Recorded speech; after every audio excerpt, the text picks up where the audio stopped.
Jason Reynolds and Abraham X. Kennedy explore multiple overarching themes of racism throughout their book, Stand Racism, Anti-Racism, and You. One of the many include foundational racism and the common stereotypes that surround black people compared to white people. In the book, Kennedy and Reynolds explain that racism was built on inherently racist ideas and statuses and stereotypes that were given to black and white people during slavery translated into the negative connotations given to black community today. The invention of the race is an interesting topic to think about when considering how we see black and white people today.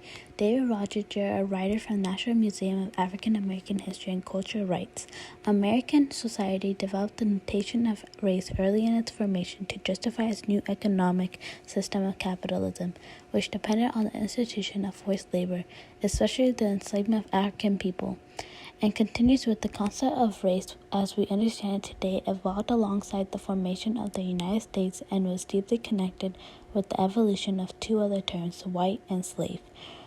To have the word race be rooted in terms like white and slave and be correlated with working African people not only sets a negative connotation, gives the word a bad reputation due to its being a justified capitalism and forced labor which is run by white people.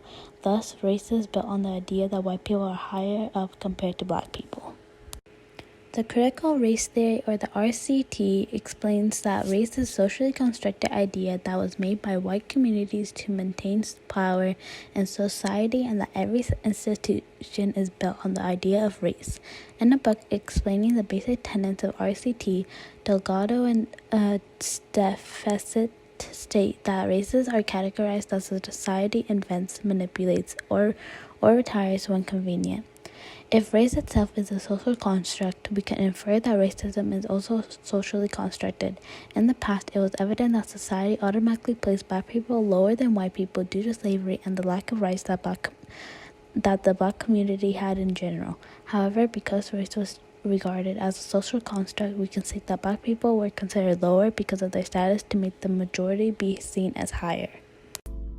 Even in my brief 17 years of existence, I've heard that my skin color means I'm stupid, I'm lazy, that I'm criminal. It doesn't matter if it's on TV or in person. If you're told something enough times, you begin to wonder if it's true. No, I'm smart. I work hard and I'm a good person. I know these ideas are wrong. So where did they come from? Black people and white people have always been on two different sides of society, with one being considered educated and wealthy and the other uneducated and poor.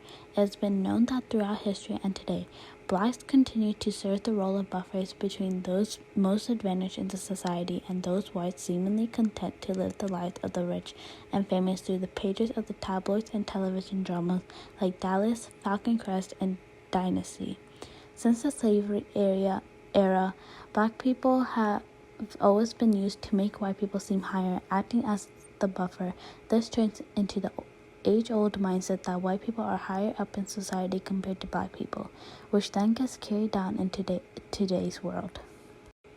In instances of court, race plays a large role in determining criminality in suspects. It has been proven that being black or not being white has been seen as a sign of criminality or at least criminal propensity, and that race is frequently an indicator of suspicion, usually in the case of people of color, or the lack of suspicion, usually in the case of whites. Having stereotypes of being a criminal and an overall bad person being related to the black community sets the community up for failure and even jail time for innocent person. These stereotypes have mostly come from the media, but some have carried over from history where black people were constantly put down and ultimately other due to their position in society and dark skin color. Lastly, black and white people have been so used to the idea of social structure when it was made during times of slavery to look at different groups today. Black and white people understand the racial rules that order their day-to-day routines in everyday life, and racial routines and social interactions became institutionalized practices that ensured social distance and geographical separation between black and white population groups.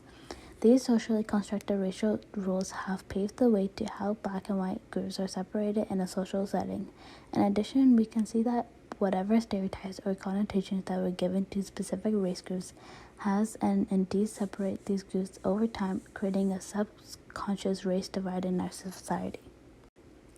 The ideas that Reynolds and Kennedy have talked about regarding the basis of race and the ideas is a social construct are accurate in today's society.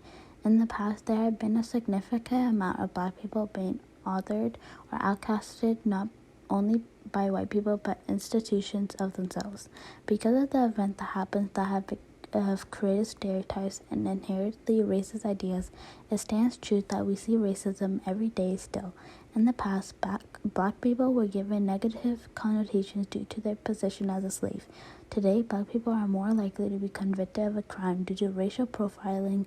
Though times have changed, the idea of racism was built on still holds from hundreds of years ago.